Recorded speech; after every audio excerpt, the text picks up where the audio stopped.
अंकुर अक्सर श्वेता से मिलने कोठे पर आता था। हर दूसरे दिन अंकुर कोठे पर जाता जहां उसे श्वेता से प्यार हो गया और श्वेता भी उसे अपना दिल दे बैठी। एक रोज, श्वेता, चलो मैं तुम्हें इस नरक से दूर बाहरी दुनिया में ले चलता हूं। हम दोनों शादी करके अपनी गृहस्थी बसाएंगे और इज्जत की जिंदगी जिएंगे। वहां तुम्हें मान सम्मान और इज्जत भरी जिंदगी मिलेगी, साथ ही इज्जत का काम कर सकोगी। यूं रोज रोज तुम्हें अपना जिस्म नहीं बेचना पड़ेगा। अब मैं तुम्हें और इस कीचड़ में नहीं रहने दे सकता। नहीं अंकुर, वेश्याओं को कहीं भी इज्जत नहीं मिलती, इसलिए छोड़ दो मुझे मेरे हाल पर और चले जाओ यहाँ से। इसका मतलब तुम्हें बिल्कुल भी अपने अंकुर पर भरोसा नहीं है ना? ठीक है, फिर अभी इस चाकू से मैं अपनी कलाई काट लेता हूं, फिर तो तुम्हें यकीन हो जाएगा ना कि मैं तुम्हें कितना प्यार करता हूं। श्वेता ने उसके हाथ से चाकू छीन लिया और उसके सीने से लगते हुए बोली, अपनी सांसों से भी ज्यादा भरोसा करती हूँ तुम पर, लेकिन समाज से मुझे डर लगता है। क्या ये समाज मुझे आम लड़कियों जैसी जिंदगी जीने देगा? मैं एक बार इस नरक से निकल गई तो यहाँ के दरवाजे हमेशा के लिए मेरे लिए बंद हो जाएंगे। क्या तुम मुझे अपनी पत्नी का दर्जा दे पाओगे? क्या लोगों से कह पाओगे कि एक वैश्या तुम्हारी पत्नी है? ओफो डार्लिंग, मैं प्यार करता हूं तुमसे। हाँ, कुछ दिन भले ही हमें तंगी में काटने होंगे क्योंकि मेरे परिवार वाले हमें इतनी जल्दी अपनाएंगे नहीं, इसलिए तुम अपने साथ कुछ पैसे, गहने और जो भी कीमती सामान हो वो रख लेना। मैं रात को 2 बजे पीछे वाली खिड़की की तरफ तुम्हारा इंतजार करूंगा। अंकुर ने श्वेता को अपने प्यार के जाल में इस कदर फंसा लिया था कि वो उसके लिए कुछ भी करने को तैयार हो गई। बचपन से जवानी तक प्यार के लिए भटकने वाली श्वेता को जब सच्चा प्यार मिला तो वो उसे पाने के लिए छटपटाने लगी और उसके साथ घर बसाने के सपने देखने लगी। और ये सपना उसे हकीकत की दुनिया में ले जाने के लिए काफी था। उसने ये बात अपनी सहेली मंजू को बताई। देख श्वेता, मैं एक बार फिर कह रही हूँ, तू एक बार और सोच ले। इन लड़के जात पर भरोसा करना सही नहीं है। ये अपने मजे के लिए कोठे पर आ तो सकते हैं, लेकिन यहाँ की लड़की को अपने घर की इज्जत नहीं बना सकते। तू गलत समझ रही है मंजू, हर लड़का ऐसा नहीं होता। तू देखना मैं उसके साथ कितना खुश रहूंगी। रात को अंकुर उसका इंतजार कर रहा था। श्वेता ने अपना सारा कीमती सामान एक बैग में रखा और खिड़की से नीचे पहले अपना बैग फेंका और फिर रस्सी के सहारे नीचे उतर आई। रात में सभी पहरेदार सो रहे थे, इसलिए किसी की भी उस पर नजर नहीं गई। श्वेता आज बहुत खुश थी। आज वो आजाद थी। अंकुर उसे लेकर रेलवे स्टेशन की ओर गया। कुछ देर बाद वो ट्रेन में बैठे। हम कहाँ जा रहे हैं अंकुर? हम लोग माधवपुर जा रहे हैं। वहां मेरा दोस्त रहता है, उसने सब इंतजाम कर लिया है। थोड़ी देर में ट्रेन चलने लगी। फिर बीच रास्ते में जब श्वेता को भूख लगी तो अंकुर ने उसे समोसे लाकर खाने को दिए। उनको खाते ही श्वेता की आंखें भारी होने लगी। अंकुर, मुझे ना बहुत तेज नींद आ रही है, तुम मेरे इस बैग का ध्यान रखना। कुछ ही देर बाद अगला स्टेशन आ गया। अंकुर ने चुपचाप वो बैग उठाया और वहां से चला गया। कुछ घंटे बाद सुबह के 9 बज गए। टीटी वहां आया और उसने श्वेता को उठाया। ए लड़की, उठो, सभी स्टेशन खत्म हो गए। कहाँ जाना है तुम्हें और तुम्हारी टिकट कहाँ है? मेरी टिकट? अंकुर, वो कहाँ है? उसने हर तरफ देखा, ना उसे कहीं अंकुर दिखा और ना ही अपना बैग। अंकुर कहाँ गए?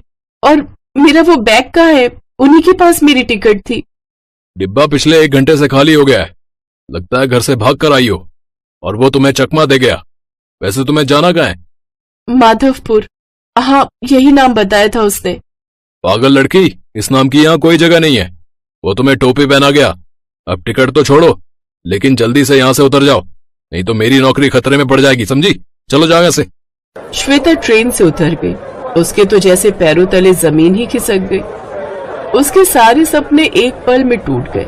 वो फूट फूट कर रोने लगी। अब उसके पास कुछ नहीं था, न पैसे, न कपड़े, न रोटी, न छत। अब वो पूरी तरह से गरीब हो चुकी थी। हे भगवान, अब मैं कहाँ जाऊं? इज्जत न सही, कम से कम पहले सर पर एक छत तो थी। वो रोने लगी। चलते चलते वो मंदिर की ओर चली गई और वहीं सीढ़ियों पर कुछ भिखारियों के पास जाकर बैठ गई। आते जाते लोग उसे प्रसाद और फल देकर जाने लगे। ऐसे ही 10 दिन बीत गए। वो सिर्फ फल और प्रसाद ही खाकर पेट भर लेती। अब तो उसकी हालत ऐसी हो गई थी कि लोग उसे देखते ही भगा देते। कोई उसे काम नहीं देता। गंदे बदबूदार कपड़े और बाल बिखरे हुए वो भिखारियों वाली जिंदगी जीने लगी। मंदिर में जो भी आता वो उसे प्रसाद और फल के अलावा कुछ नहीं देता। सब्जी रोटी खाने के लिए तो जैसे वो तरस ही गई थी। वो ढाबे पर जाकर कुछ खाने को मांगती तो लोग उसे दुत्कार कर भगा देते। कितने दिन हो गए साहब मैंने रोटी सब्जी नहीं खाई, मुझे रोटी सब्जी दे दो ना साहब। चल जा यहाँ से, हमने ये ढाबा तुम भिखारियों के लिए नहीं खोल रखा, बल्कि धंधा करने के लिए खोला, समझी। ऐसे ही समय बीता। एक रोज वो कूड़ेदान में से रोटी सब्जी तलाशने लगी, तभी उसके पास एक बूढ़ी औरत आई। क्या बात है बेटी, तू रो क्यों रही है और इस कूड़े में से क्या ढूंढ रही है? मुझे रोटी सब्जी खानी है, कई दिनों से मैंने खाना नहीं खाया। अच्छा, तू मेरे घर चल, मैं तुझे रोटी सब्जी खाने को देती हूँ।